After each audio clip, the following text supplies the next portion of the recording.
What is going on, YouTube? Lindy Endzone is back with another video. I apologize for those that have watched the live stream while it was still up. Unfortunately, my laptop was having issues as to a volume concern in which my voice wasn't heard correctly or loud enough. I apologize for that.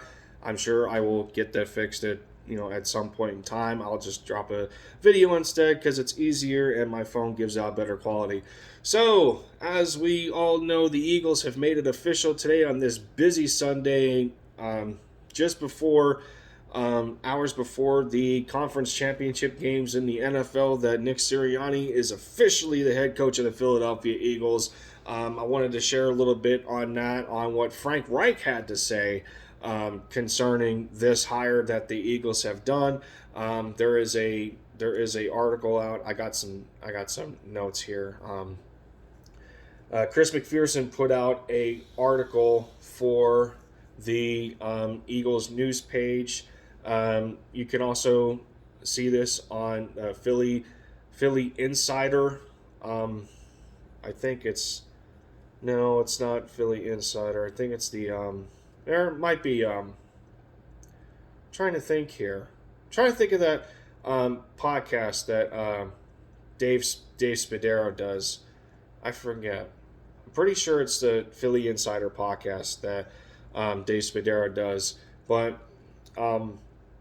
more so, in talking to Frank, he had to say this about Sirianni. He goes, quote, "He's naturally a relational guy. It comes natural to him. He cares about people. He's the guy who knows everybody's name in the building. He cares. He's just great at connecting with people like that. Second, I know the organizational support he'll get from the Eagles to make that transition, and that will help as well. He's ready for all of it. This is the right person at the right time for the Eagles," unquote. So, I mean, we were looking for another guy who is very relatable to the players, another players coach to kind of fill that void, that was left with the parting of Doug Peterson. That's one thing I'll give Doug. He was a great players coach.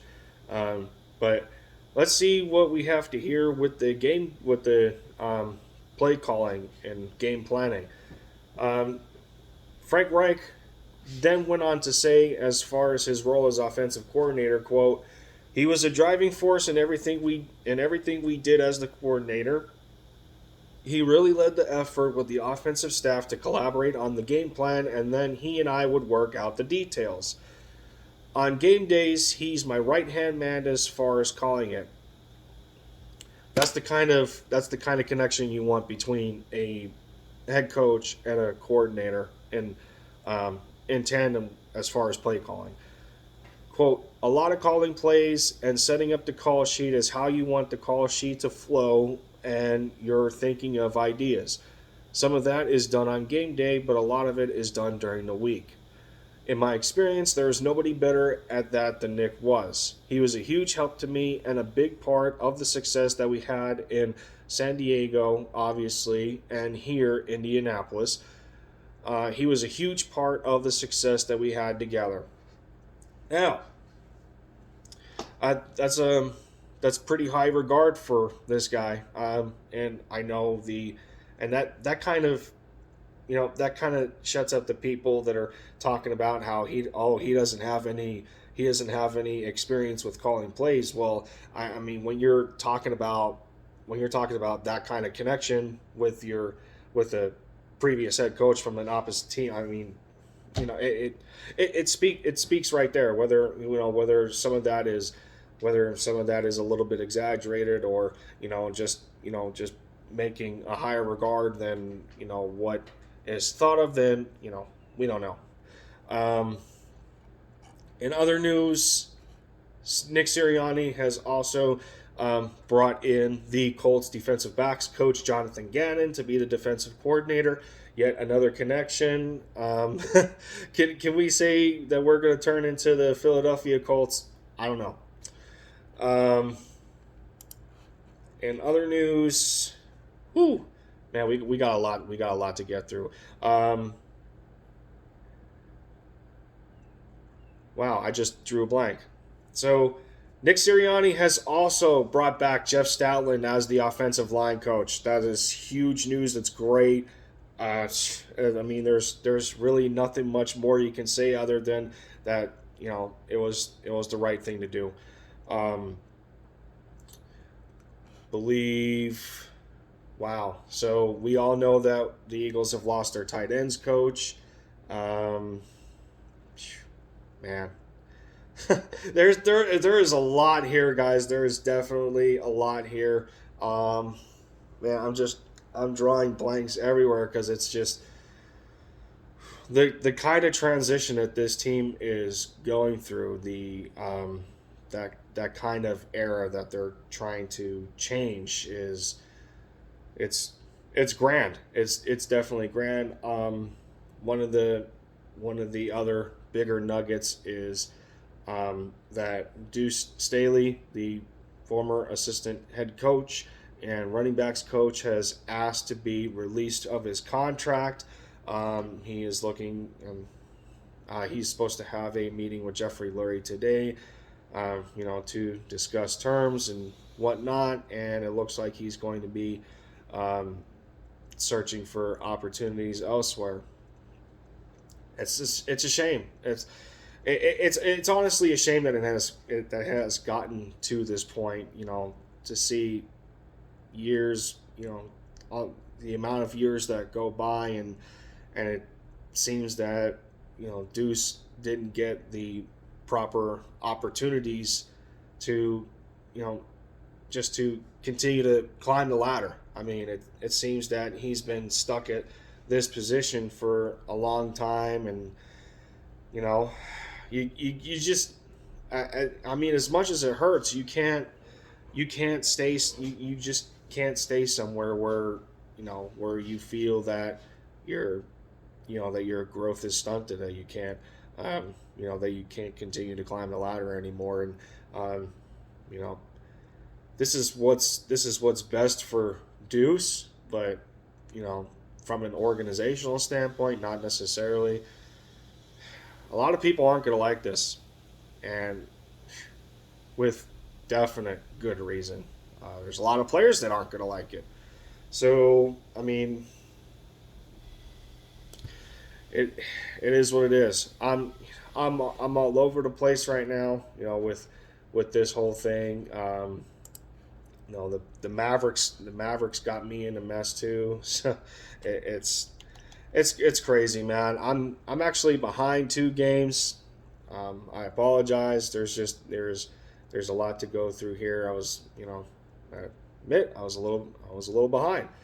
Um, so over the weekend, the Mavericks ended up having um, back-to-back games against the Spurs and the Houston Rockets. They seemed to be on the right track when they took out the San Antonio Spurs. It was closer than it should have been, but I I don't get it, man. This the team the Mavericks are a mess. They're just a straight up mess. Uh, between between a bad construction of depth, especially at the center position, and just wow. I don't know. I can't continue to overreact at this team because they're not entirely healthy, and I feel that Rick Carlisle did not do a good job at managing Kristaps Porzingis' minutes. He's just coming off of a knee injury, and you're putting him in the game back to back games. It seems. Um, well, no, not back to back games. I'll backtrack on that actually. So they played the Pacers on a Tuesday or Wednesday, and then they played the Spurs on Friday. Um, and Carlisle had him in for I think at least 30 minutes. 30 minutes both games. You have to yeah, you have to bring him in. You have to bring him in a little bit slower, especially when we're talking about a guy at 7'2", 7'3". He's injury prone. Bad knees. It's just not a good look. So, um, with that poor kind of decision making, we didn't have Porzingis yesterday. So they had and I understand the thinking. The Rockets, they're not looking good. They didn't have John Wall. They didn't have Christian Wood.